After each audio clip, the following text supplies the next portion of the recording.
Ajeng Saraku Sumariati selaku guru mata pelajaran Bahasa Indonesia di kelas 11. Betul, ini kelas 11D.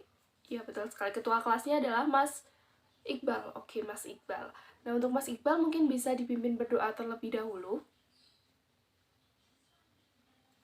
Baik, berdoa selesai. Terima kasih anak-anak. Sebelum Ibu memulai pembelajaran, maka Ibu akan mempresensi terlebih dahulu kehadiran dari anak-anak ini. Apakah ada yang tidak hadir? Oh, hadir semua. Ada yang tidak hadir karena sakit. Baik, mungkin Ibu bacakan satu persatu siapa saja yang tidak hadir ya, biar Ibu tahu siapa saja yang tidak hadir. Yang pertama ada Mbak Windy Mega Saputri, hadir. Mbak Oktadina, hadir. Mbak Vika, hadir. Mbak Salsabila, hadir. Salsabila Nadif, hadir. Salsabila Dewi, hadir. Selanjutnya Mas Yusrin, sakit. Oh, Mas Yusrin sedang sakit. Mas Yusrin sakit. Selanjutnya Mas Fraslian, izin lagi. Oh, izin lagi ya. Sudah 2 pertemuan tidak hadir di kelas Ibu. Selanjutnya ada Mbak Dina Priyatiningrum, hadir. Mbak Bella Kusuma, hadir. Mbak Larasati, hadir. Oke, berarti ada 2 yang tidak hadir. Yang pertama ada Mas Yusrin dengan alasan sakit. Kemudian yang kedua adalah Mas Fraslian dengan izin. Suratnya ada? Oh, suratnya ada di bawah. Oke, di bawah guru pertemuan pertama. Oke. Selanjutnya, berhubung Ibu sebenarnya juga sedang sakit, suara Ibu lagi ada agak bindeng ya teman-teman, karena radang tenggorokan juga. Untuk itu Ibu menghimbau ke teman-teman, ke anak-anak, bahwa kita harus menjaga kesehatan kita, harus menjaga badan kita. Terlebih lagi kita sudah mau puasa, maka dari itu kesehatan juga sangat diperhatikan ya anak-anak.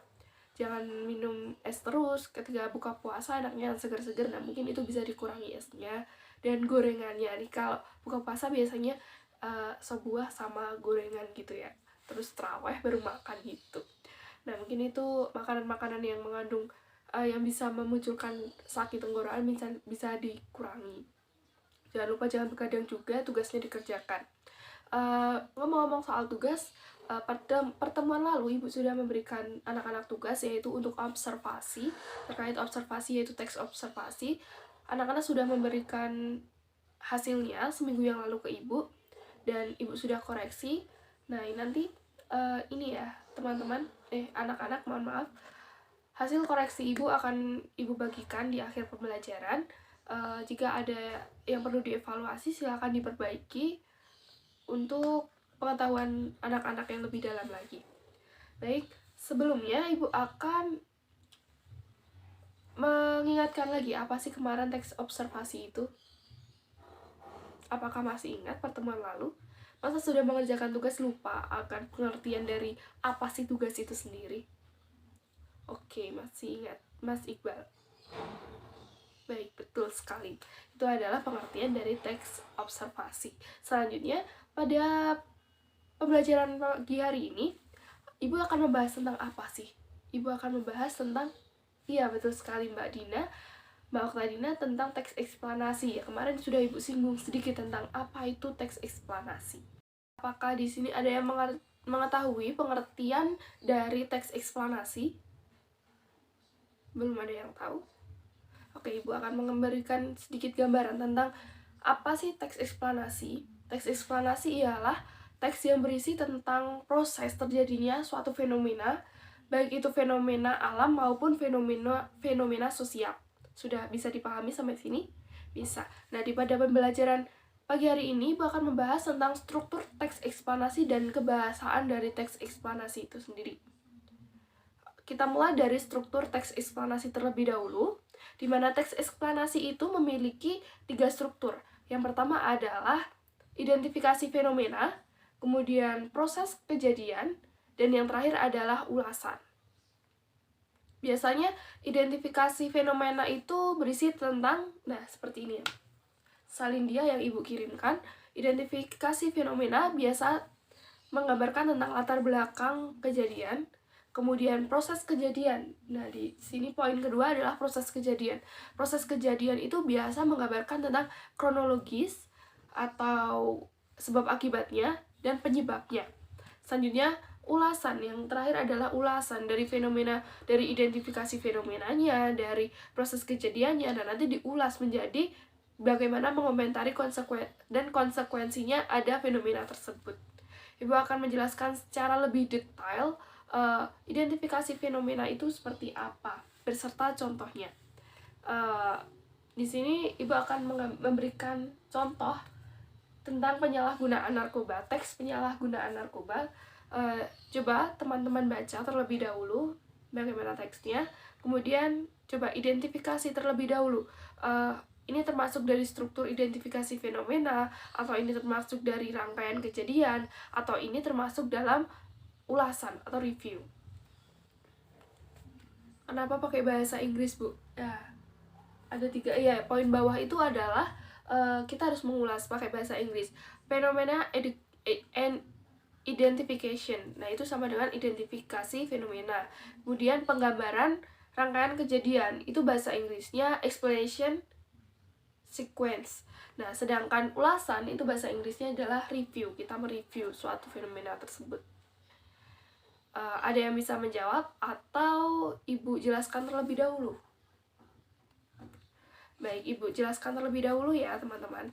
Di sini Ibu akan membahas lebih detail terlebih dahulu apa sih identifikasi fenomena. Nah, di sini identifikasi fenomena adalah penjelasan umum fenomena yang akan dibahas. Bisa berupa pengenalan fenomena tersebut, penjelasan secara umumnya, kemudian dituliskan di teks ini gambaran secara umum tentang apa, terkait apa, dan bagaimana proses peristiwa itu terjadi. Nah, pada teks tersebut di atas terdapat identifikasi fenomena yang ada pada paragraf pertama, yaitu penyalahgunaan narkoba adalah pemakaian obat-obatan dan atau zat berbahaya. Nah, seperti di Selandia ini bisa dibaca sendiri. Itu termasuk identifikasi fenomena. Karena apa? Itu menjelaskan tentang gambaran umum dari permasalahan yang ada di dalam teks tersebut. Coba dibaca terlebih dahulu identifikasi fenomena. Selanjutnya ada struktur yang kedua adalah proses kejadian, atau bahasa Inggrisnya tadi apa? Explanation sequence. Nah, di sini Ibu akan menjelaskan terlebih dahulu. Explanation sequence itu berisi tentang penjelasan proses mengapa fenomena tersebut bisa terjadi atau terciptanya peristiwa tersebut. Bisa terdiri dari 1 paragraf atau 2 paragraf. Deretan penjelasnya itu mendeskripsikan dan memperinci penyebab maupun akibat dari sebuah fenomena atau sebuah kejadian.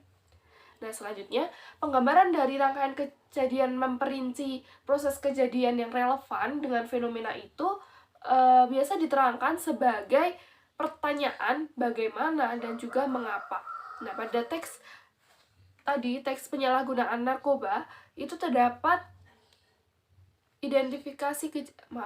terdapat proses kejadian di mana menjelaskan tentang penyalahgunaan narkoba akibat salah pergaulan dan rasa keinginan tahuan. Nah, coba ditelaah apa. Nah, itu merupakan proses kejadian adanya fenomena tersebut. Nah, yang terakhir adalah ulasan. Ulasan atau bahasa Inggrisnya tadi adalah review. Nah, di sini menjelaskan terlebih dahulu secara rinci apa sih ulasan atau review itu. Merupakan struktur penutup dari teks penutup yang bersifat pilihan, bukan keharusan. Teks penutup ini biasanya dimaksud untuk mengisi intisari atau kesimpulan dari teks yang dibacakannya, itu tadi adalah penyalahgunaan narkoba. Dari pernyataan umum, deretan penjelas, maka adanya penutup dari sebuah fenomena tersebut.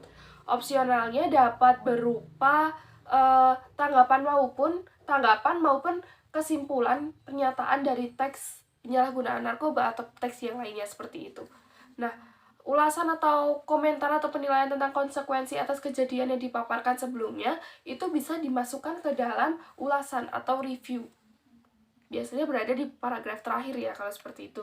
Nah, pada teks penyalahgunaan narkoba ini, ulasan atau reviewnya dimulai dari mana sih? Nah, di sini dimulai dari ada beberapa faktor yang menyebabkan terjadinya penyalahgunaan narkoba. Yang pertama, nah itu kan sedang direview, sedang diulas apa saja. Seperti itu, paham? Bisa dibaca sendiri.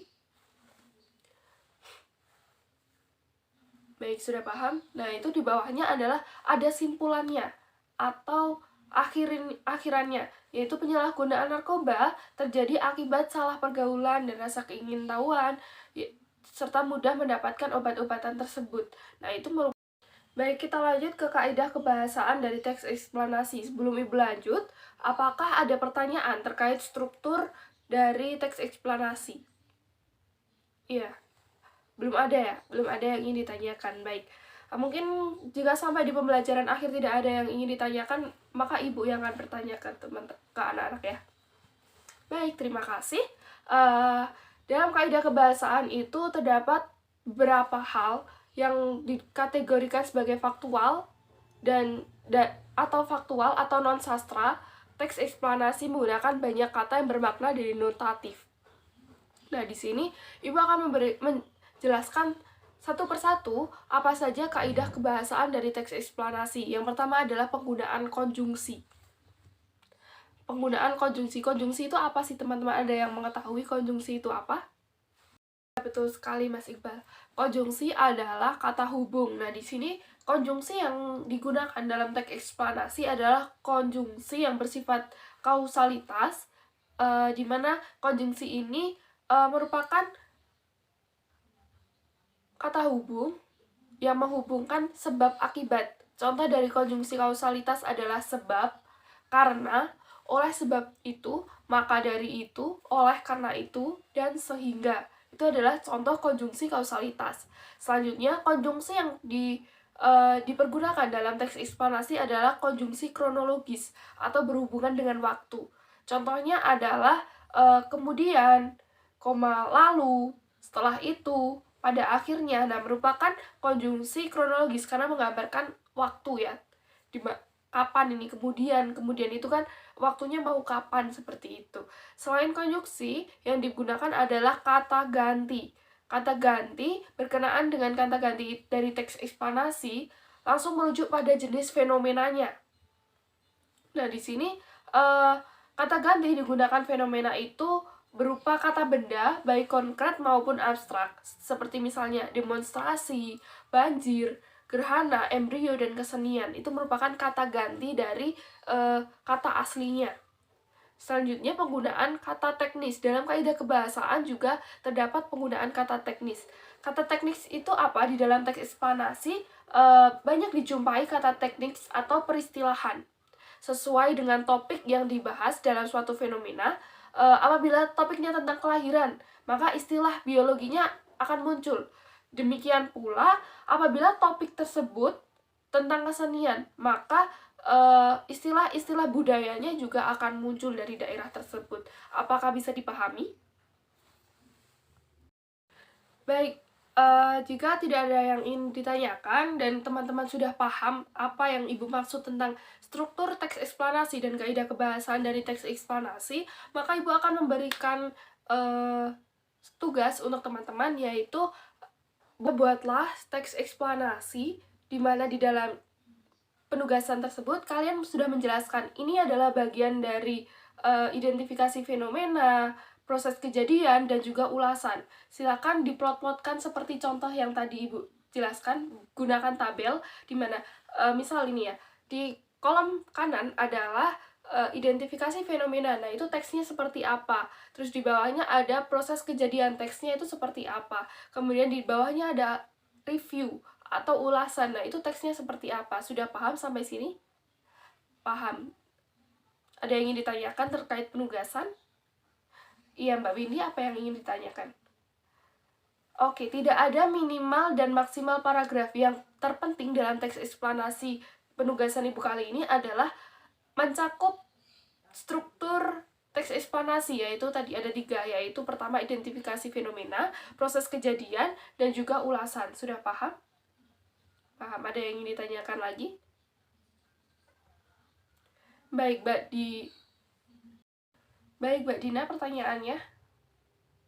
Oke, untuk pengumpulannya, silahkan dijadikan satu di dalam link Google Drive. Nanti ketua kelasnya Mas Iqbal bisa mengirim Google Drive ke Ibu. Jadi tidak perlu dicetak dalam bentuk lembaran agar kita menghemat kertas ya. Kita juga harus cinta lingkungan. Baik, sudah paham terkait penugasan? Baik, terima kasih. Jika tidak ada yang ingin ditanyakan lagi terkait penugasan dan sudah paham terkait penugasan, maka Ibu akan meninjau kembali materi pada pembelajaran pagi hari ini, yaitu tentang teks eksplanasi yang menjelaskan tentang suatu terjadinya fenomena. Di dalamnya, Ibu membahas terkait dua hal. Yang pertama adalah struktur teks eksplanasi, yang kedua adalah kaidah kebahasaan. Kita ulas terlebih dahulu. Yang struktur teks eksplanasi itu terdapat beberapa struktur. Iya, betul sekali. Ada 3. Apa saja, teman-teman? Apa saja, anak-anak? Mohon maaf.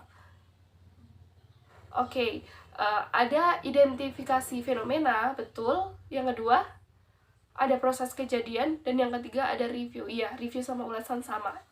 Baik.